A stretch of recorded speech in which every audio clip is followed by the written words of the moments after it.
Olá pessoal, sejam bem-vindos ao canal, trazendo para vocês uma notícia muito séria. Uma nova pandemia já é considerada inevitável, diz diretora adjunta da OMS. Para Mariângela Simão, é apenas questão de tempo para surgir novo fenômeno.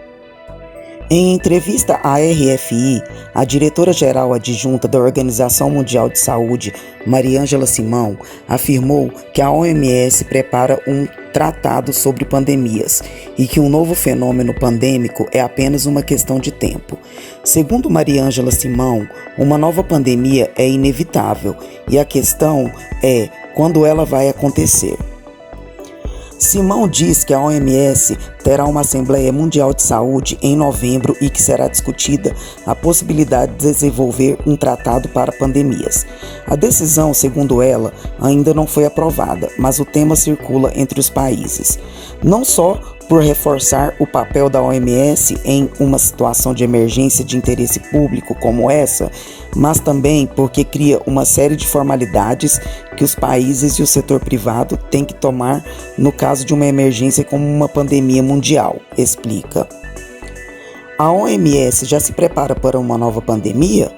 Vai ter uma próxima pandemia, diz Simão. Isso é uma coisa que a gente já sabe que é inevitável. É uma questão de quando vai acontecer, diz.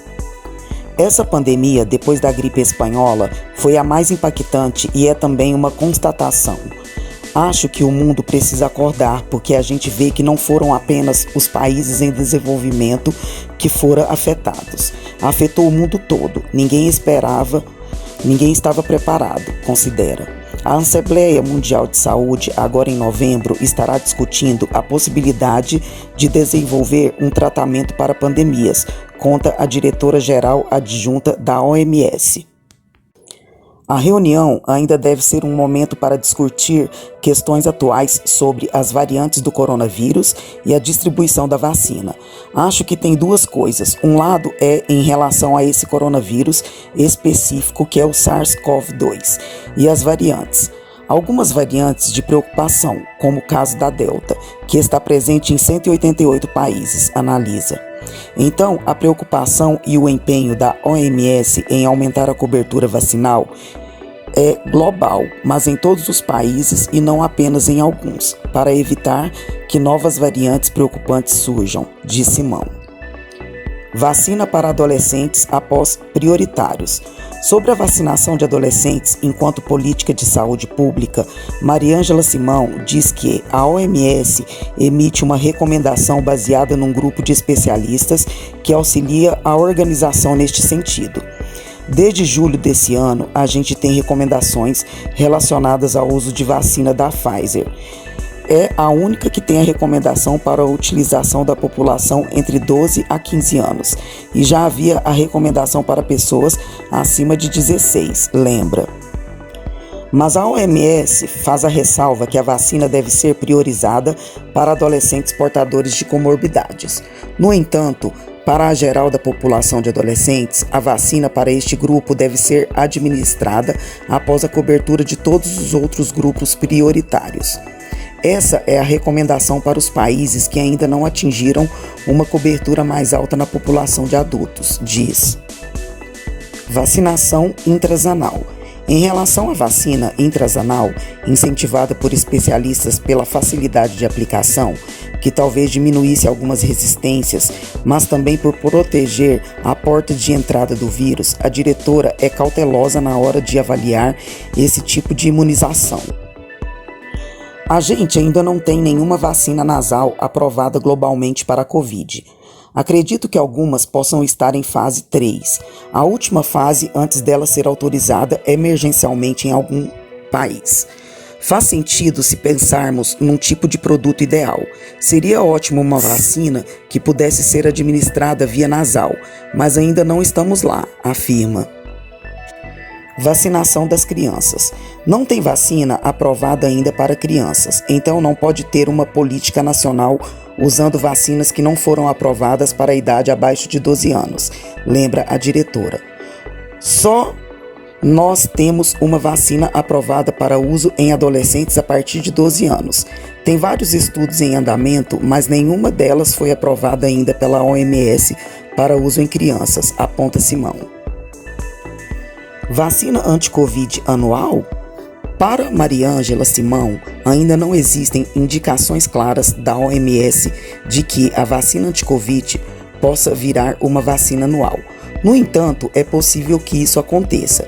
Esse é um comportamento desse tipo de vírus, da família dos coronavírus, de se tornarem endêmico.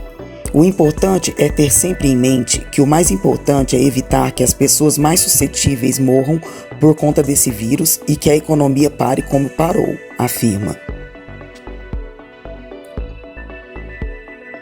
Iniquidade vacinal. Sobre a desigualdade no acesso às vacinas para diferentes populações de todo o planeta, ela lembra que trata-se de uma inequidade vacinal. A gente tem uma enorme distância entre a cobertura média vacinal em alguns continentes e, por exemplo, o continente africano. A média global hoje é de 32%, mas as médias, como se sabe, são burras, porque existem os extremos. O território da União Africana tem hoje menos do que 4% de cobertura vacinal, sublinha Mariângela Simão. Tratamento para a Covid. A OMS já recomendou mais cedo neste ano a utilização da betametasona, uma medicação que está há 50, 70 anos no mercado e é um corticosteroide para pacientes graves em ambientes hospitalares, porque ele impacta na mortalidade, lembra Mariângela Simão. Em julho, a OMS fez uma recomendação para o que a gente chama de anticorpos monoclonais bioterapêuticos, os bloqueadores da IL-6. Então, estes dois medicamentos foram recomendados em julho e essa semana que passou a OMS recomendou uma outra combinação de anticorpos monoclonais, o coquetel do Regeneron. O que é bem como você falou, essas medicações são caras e de baixa disponibilidade e elas têm o objetivo de impedir morte. Elas são utilizadas em ambiente hospitalar. A gente ainda não tem nenhuma medicação aprovada para prevenção, profilaxia e nenhuma medicação aprovada para casos leves, lembra a executiva. Esse é o objetivo básico, trabalhar com a indústria farmacêutica para que os países tenham acesso a preços sustentáveis para poder dar acesso aos seus pacientes, disse Simão. Isso no momento está bastante difícil porque está concentrada em apenas 2 produtores. Um deles concentra 3 dos 4 produtos, a Roche, Regeneron e a Sanofi, com outro produto. Então está muito concentrado com uma capacidade de produção que não é grande.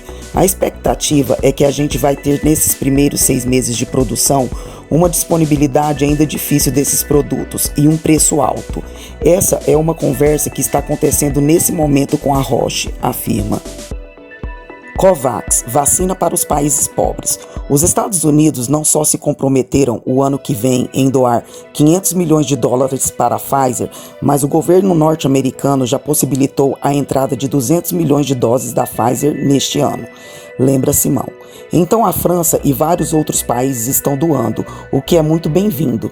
Não resolve todo o problema, mas é bem-vindo que países que têm condições e que já atingiram coberturas vacinais maiores estejam contribuindo para uma maior equidade da cobertura global, diz a diretora-geral adjunta da OMS, cujo diretor-geral, Tedros Adhanom, não se cansa de criticar a falta de equidade vacinal entre países pobres e ricos.